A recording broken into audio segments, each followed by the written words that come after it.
2, pues ya básicamente cambió bastante. Bueno, ahora sepsis 3 de 2016, que es mucho más reciente, descarta el reconocimiento del sepsis severa como una entidad aislada. Y bueno, también hay unos estudios actuales, pero no este es el point de 2024. Bueno, pasando como a la introducción, la sepsis se define como una disfunción orgánica potencialmente mortal causada por la respuesta exagerada, ¿no?, de nuestro sistema inmune frente a una infección. Y el shock séptico es la forma más grave de esta, ya que conlleva alteraciones circulatorias y metabólicas asociadas a la mortalidad. Y desde el punto de vista fisiopatológico, bueno, no depende solo de la presencia del microorganismo, sino de la interacción entre el patógeno, el sistema inmune innato, el endotelio, la coagulación y la respuesta inflamatoria sistémica o CIS. Bueno, pasando a las alteraciones celulares y moleculares de esta patología, tenemos como que el inicio inmunológico. Todo comienza, ¿no?, cuando, no sé, nos contagiamos de algo muy grave. Así que ahí comienza la sepsis, digamos. Cuando el sistema inmune reconoce dos señales de peligro específicas, que son los PAMs y los TAMs. Los PAMs son las ¿cómo era? Proteínas, ¿cómo era? Patrones moleculares asociados a patógenos. Muchas gracias. Y los TAMs son los patrones moleculares asociados a daño, pero esto es más el huésped. Entonces, los PAMs incluyen los componentes del bicho como tal. Tenemos a los lipopolisacáridos, y acá lo resalto de rojo porque tienen mucho que ver con la fisiopatología, específicamente los gram negativas, los peptidoglucanos, las lipoproteínas bacterianas y las partículas virales. Y los DAMs son los patrones moleculares asociados al daño, pero estos son del huésped, son moléculas liberadas por células que se dañan, ¿no? Digamos, se inducen a estrés fisiológico, se inducen a hipoxia, necrosis, y bueno, también están las HMGB1, el ADN mitocondrial y algunos microARNs. Y bueno, el reconocimiento de los PAMs y los DAMs, ¿cómo ocurre? Pues básicamente acá están los PAMs, los DAMs, y esos son reconocidos por el TLR, que es el receptor tipo TUL, o Tool-like Receptor. ¿Dónde se encuentran estos TLR? Los TLR se encuentran en algunas células del sistema inmunitario, como las células presentadoras de antígeno, los CPA. ¿Cuáles son las principales células presentadoras de antígeno? Los monocitos, los macrófagos, las células dendríticas y los linfocitos B. Entonces, los TLR de las células presentadoras de antígeno, pues comienzan esta cascada inflamatoria, esta cascada del sistema inmune innato y del sistema inmune adaptativo. Y acá, como dice, ¿no? Básicamente expresa genes proinflamatorios. Y como resultado se va a producir una gran cantidad de citoquinas, quimiosinas y otros mediadores inflamatorios que amplifican más la inflamación, activan neutrófilos y favorecen la inmunidad adaptativa y, bueno, aumentan el metabolismo celular.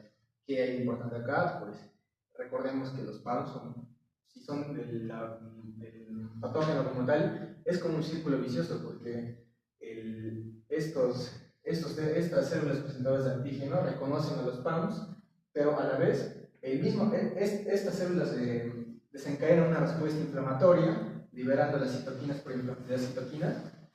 y se liberan los DAMs. Y estos DAMs son reconocidos por los CPA y bueno, es como una inflamación retroalimentaria.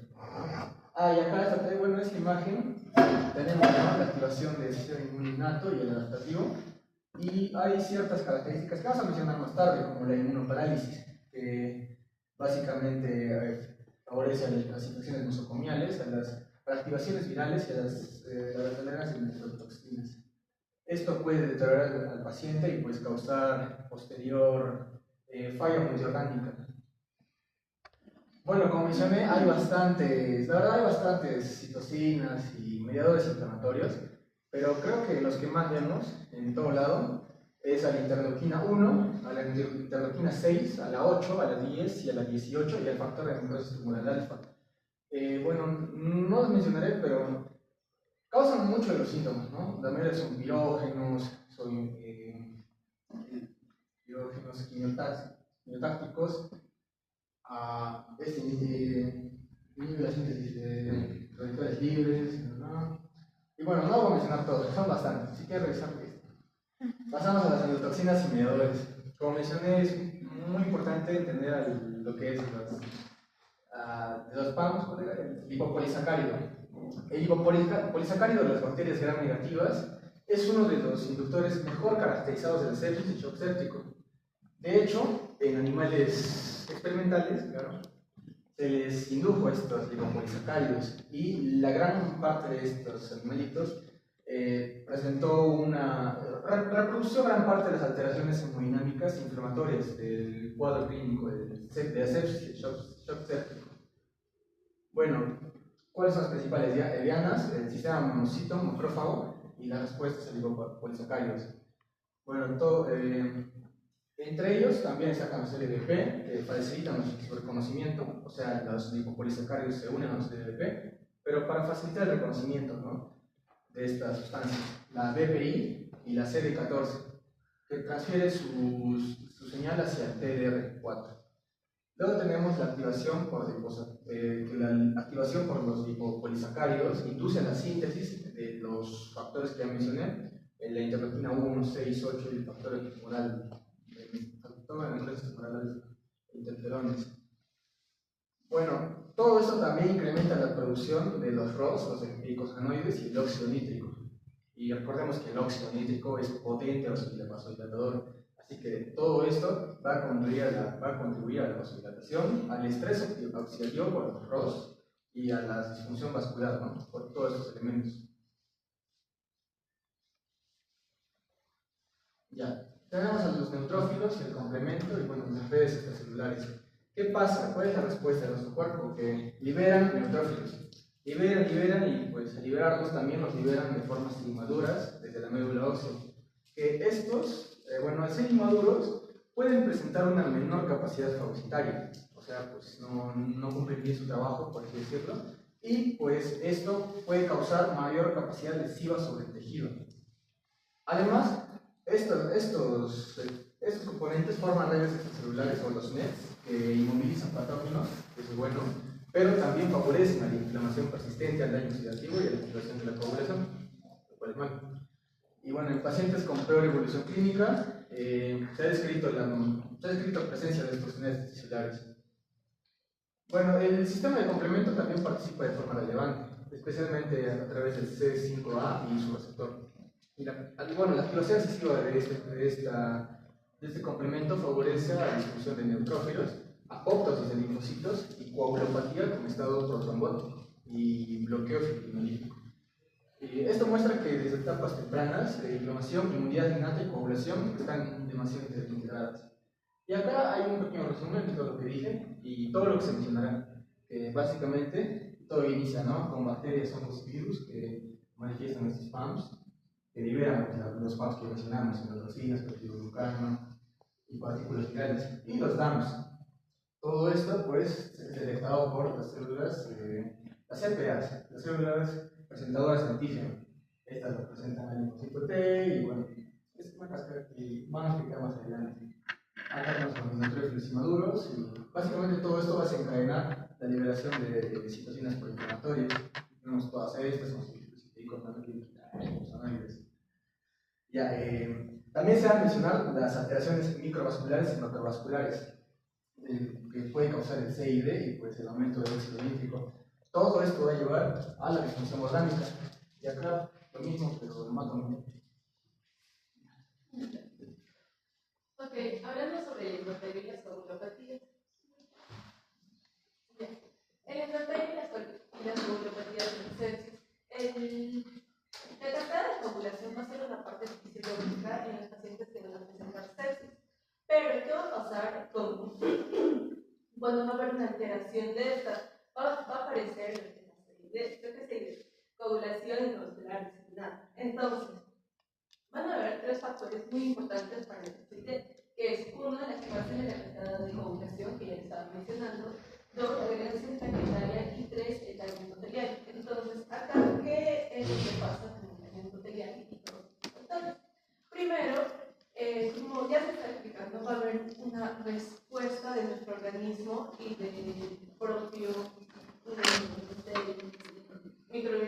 externo. Por ejemplo, la activación inicial, que esta va a ser los pasos y los dados. Esta activación que nos va a dar la activación juntamente de los neutrófilos y de los CPA, lo que nos va a dar por consecuencia la liberación de las citoquinas, que va a ser interleuquina 1, interleuquina 6 y factores de glucosa. Ahora, como consecuencia de todo ello, va a haber otra respuesta, que va a ser una respuesta inflamatoria. Esta va a ser la activación del NF-κB y la liberación nuevamente de las interleuquinas 1, 6 y el factores de la alfa, y por ende acá va a venir algo importante. Consecuencia de todo esto va a haber la activación del complemento y la amplificación de la inflamación. Ahora, ¿por qué va a ser importante esta parte del endotelio? Porque va a cumplir distintas funciones. Por ejemplo, va a ser anticoagulante, antiinflamatorio, profibrinolytíco, va a regular el tono vascular y una de ellas va a ser el mantenimiento de la hemostasia y la fluidez de la sangre. Pero ¿qué pasa en nuestro paciente séptico que va a presentar lo que es todo esto va a alterarse? ¿Por qué? Porque va a haber una disfunción endotelial. Para ello, recuerden que les mencioné que había un indicante en la cascada de la coagulación. Entonces, acá también va a haber participación de eso. ¿Por qué? Porque va a aumentarse el factor tisular, va a aumentarse el factor con Willebrand, las moléculas de la radiación y el óxido nítrico. A todo eso se le llama la activación del endotelio por la citocina. Pero también va a haber algo importante que va a ser el endotelio coagulante. ¿Por qué va a ser importante? ¿Por qué? Porque va a generar un bloqueo fibrinolítico mediado por la liberación masiva del inhibidor de la activación del plasmógeno, segundo, la expresión de las moléculas de adhesión, y para finalizar esa parte va a ser importante porque va a haber una producción de los mediadores inflamatorios y agentes vasoactivos. Ahora, también va a haber una agregación plaquetaria. Esto es un poco más fácil.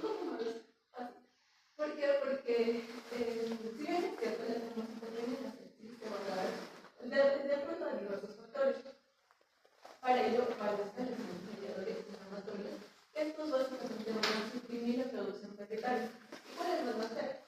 El factor von Willebrand, el endotelio, el complemento y la producción de trombos. En síntesis, a lo que quiero llegar es que la agregación plaquetaria va a hacer que se activen y se adhieren las plaquetas para que participen de manera activa a la formación de los microtrombos.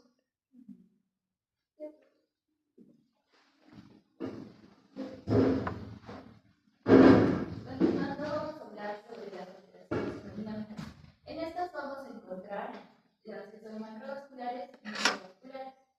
Bueno, primero hablando sobre las macrovasculares. Aquí sobre todo se explica por qué baja la presión. Recordemos la fórmula de la presión, que sería gasto cardíaco por resistencia vascular sistémica. Lo que ocurre aquí es claramente porque inicia una infección en una proteína en nuestro cuerpo. ¿Qué hace nuestro cuerpo? Es activar una respuesta inmune. Al activar la respuesta inmune, va a haber una inflamación vascular, citoquinas, mediadores vasoactivos, óxido nítrico, y estos mediadores vasoactivos van a hacer una vasodilatación activa, como podrían hacer también una vasodilatación. En una vasodilatación, lo que pasa es que si el vaso está grande, el flujo por ende no es que disminuya, sino que se refleja disminuye. Mientras que en una venodilatación, las venas se dilatan y aquí lo que pasa es que va a aumentar la capacitancia venosa, lo que también va a generar que disminuya el volumen expresado y también el retorno venoso hacia el corazón. Si disminuye el retorno venoso al corazón, esto por ende va a generar una hipoperfusión o una hipovolemia relativa. Eso quiere decir que no es que haya una pérdida sanguínea total, sino que no hay pérdidas como tal, pero el corazón no está distribuyendo bien la sangre al resto del organismo. Luego vamos a tener una fuga capilar.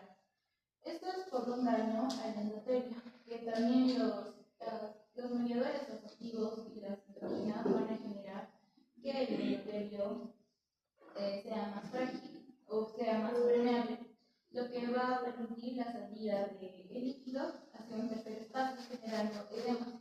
Luego también como resultado final vamos a tener una hipotensión relativa y también la necesidad de provocar de utilizar vasopresores.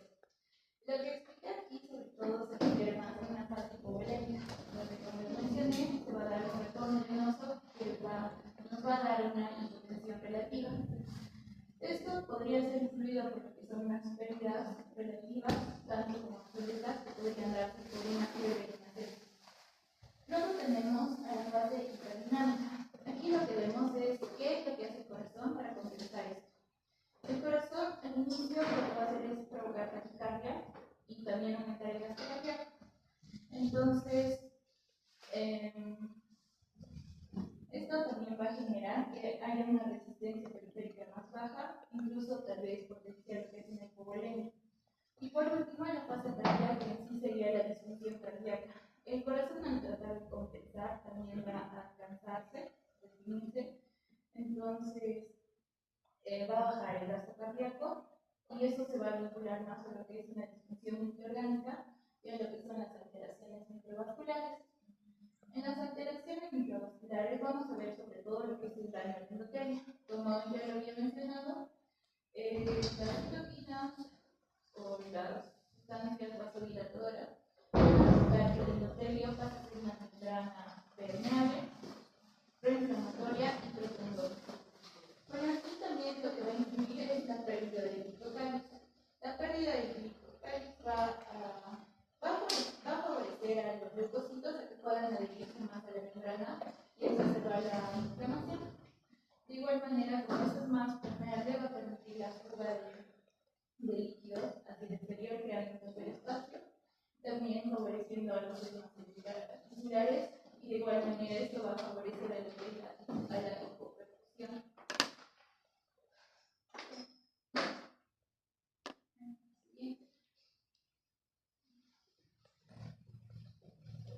Bien, después tenemos a la coherencia hemodinámica, que básicamente va a ser la relación que tiene la macrocirculación con la microcirculación. La macrocirculación, lo que es la presión arterial, el gasto cardíaco, y la microcirculación, la perfusión capilar y la entrega de oxígeno.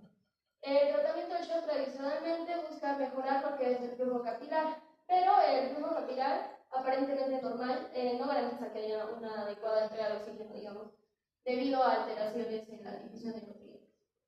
Después, cuando hay una pérdida de esta coherencia hemodinámica entre la macrocirculación y la microcirculación, se van a describir 4 mecanismos. Primero, la heterogeneidad capilar, después la hemodifusión, después el aumento de resistencias vasculares y por último el edema tisular. En la heterogeneidad hay diferente permeabilidad entre las diferentes capas del mismo tejido, del endotelio. Después tenemos la hemodilución, que va a disminuir la capacidad de dilución entre el oxígeno y los nutrientes.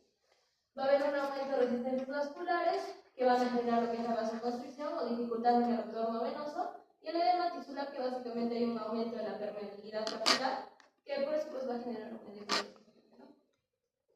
El objetivo del tratamiento es siempre restablecer la coherencia hemodinámica entre lo macrovascular y lo microvascular, pero no basta con mejorar parámetros macrohemodinámicos. Por ejemplo, aumentar la presión arterial media por más de 65 con noradrenalina puede mejorar el gasto cardíaco, presión pulmonar, resistencias vasculares sistémicas, pero no necesariamente va a mejorar la perfusión macrovascular e incluso puede ser perjudicial. Después tenemos la importancia clínica de la microcirculación. Al mejorar la microcirculación, lo que vamos a generar es que haya una mejor función orgánica, un mejor pronóstico y una menor mortalidad. Y el reclutamiento microvascular es un objetivo terapéutico claro. Ahora, dentro de los signos clínicos que vamos a encontrar en lo que es las alteraciones microcirculatorias, Primero es evaluar los que son evaluables, digamos, dentro de lo que es el hospital, cuando está hospitalizado el paciente, es una piel moteada, que es básicamente esto, que son como manchas violáceas que pueden aparecer tanto en tronco como en miembros. Y un tiempo de relleno capilar prolongado, al momento de hacer el tiempo de relleno capilar, de llenado capilar, va a ser un tiempo más prolongado. Entonces, estos hallazgos nos van a correlacionar que hay una disfunción orgánica y van a predecirnos pues mortalidad y puede guiar lo que es la reanimación. Las estrategias que vamos a utilizar o la terapia que se utiliza dirigida específicamente a la microvasculación, primero vasodilatadores, después, por ejemplo, aceticolina, dobutamina, esos van a tener un efecto vasodilatador y una mejor microvasculación. También análogos de la prostaciclina, que son vasodilatación arterial precapilar, y resultados contradictorios es la nitroglicerina, porque no tiene ningún estudio demostrado que tenga un beneficio en el shock séptico. Dentro de lo que es la inmunoparálisis en sepsis, se describen dos fases inmunológicas. Primero, la fase de hiperinflamatoria inicial y la compensatoria antiinflamatoria. En algunos pacientes críticos se va a desarrollar inmunoparálisis, primero caracterizada por supresión del sistema inmunitario, después incapacidad de responder a infecciones, y esto se asocia a pacientes que requieren ventilación mecánica prolongada o un soporte, digamos, vasoactivo prolongado. Después vamos a tener las consecuencias clínicas. La inmunoparálisis nos va a provocar lo que es mayor susceptibilidad a infecciones secundarias, infecciones intrahospitalarias nosocomiales y mayor mortalidad. Se considera un marcador de disfunción inmunológica en sepsis prolongada. Dentro de los diagnósticos, o cómo vamos a poder diagnosticar todo ello, es primero pedir marcadores principales. Expresión de HLA, DR en monocitos. Este es el marcador más utilizado. ¿Por qué? Porque primero, si sale por más de 30, nos va a sugerir que hay una inmunoparálisis. Después es importante pedir el patrón de necrosis tumoral alfa, como lo mencionaron anteriormente, inducida por lipopolisacáridos. Si sale más de 200, por más de 5 días, esto también es un criterio de riesgo que nos sugiere inmunoparálisis. Estos marcadores también tienen un valor pronóstico en el shock séptico, ¿no? Con estos dos ya podríamos nosotros determinar el diagnóstico. Y en conclusión, tenemos que la sepsis se va a presentar por una fisiopatología compleja y heterogénea, primero influido por el microorganismo causal y el foco de infección, y las características del huésped. Estos factores van a generar distintos fenotipos clínicos con distintos grados de activación, de cuáles de inflamación, coagulación y disfunción endotelial. Y la endotoxina se reconoce como el principal desencadenante de la respuesta inflamatoria en sepsis por bacterias gram-negativas.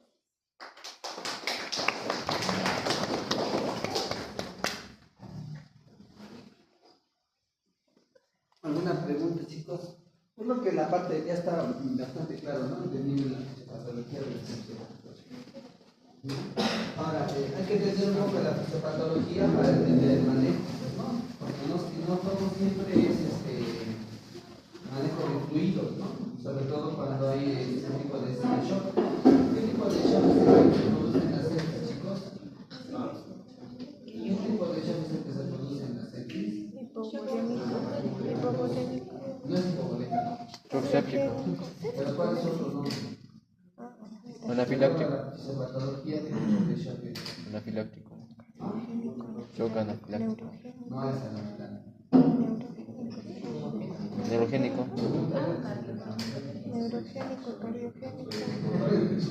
Hipovolémico. Neurogénico. Neurogénico. Ya es otro tipo de shock. Anafiláctico. Anafiláctico, neurogénico, cardiogénico, hipovolémico. Cuando el corazón falla como bomba, es el shock cardiogénico, ¿no? Ya. Cuando pierdes líquido, es hipovolémico, ¿no? Cuando producto de un estrés nervioso, se produce una reacción vagal y se produce una dilatación de los sanguíneos, es un shock neurogénico. ¿Ya? Pero en el caso del shock séptico, ¿qué tipo de shock es? Es distributivo, pues, porque hay una alteración alteración en la distribución de los líquidos, ¿no? Entonces, ustedes saben, no existe el compartimento intravascular, intracelular y el intersticial. En el shock séptico, ¿a dónde va el líquido? Va Al al intersticio, intersticio. ¿ya? Al Los órganos intersticio, ¿ya? expansivos. Claro, como mencionan sus compañeros, inicialmente hay una vasodilatación venosa, ¿no? Entonces aumenta la cantidad de sangre en el sistema venoso y eso hace que la sangre del sistema venoso fluya más lentamente hacia el corazón. Entonces eso da una impresión de hipovolemia, ¿no? Luego el corazón, para corregir eso, empieza a aumentar su gasto cardíaco, ¿no? Empieza a mover la sangre y produce la taquicardia, ¿no? Que es insuficiente, ¿no? Entonces eso es lo que pasa, ¿no? Pues no saben qué tipo de shock es el de la sepsis, eso es shock distributivo, ¿ya? No se olviden de eso. ¿Y cuál es el manejo del shock distributivo? Los supresores, ¿no? ¿Cuál es el que mencionamos? ¿Qué era el Noradrenalina. Noradrenalina o norepinefrina. Ya, no se olviden eso. Ya. Según las guías tienes creo 2 horas, 1 hora o 2 horas para revertir ese tipo de lesión. ¿Ya? Y te da ahí una aproximación que tiene que ser de terapia y si no mejora a la media hora ya tienes que usar los 90 minutos, no, para media hora sí tienes que usar las supresores. ¿Ya? Antes usaba mucho la sorpresina, pero no, perdón, o dopamina, pero no es muy bueno. ¿Ya? Ya, entonces, no, sí se ve la parte molecular, sí se entiende la parte de coagulopatía también, ¿qué más? La parte de la alteración vascular también está ya. Sí se entiende, ¿verdad? Si ¿alguna pregunta? ¿No hay pregunta? Ya.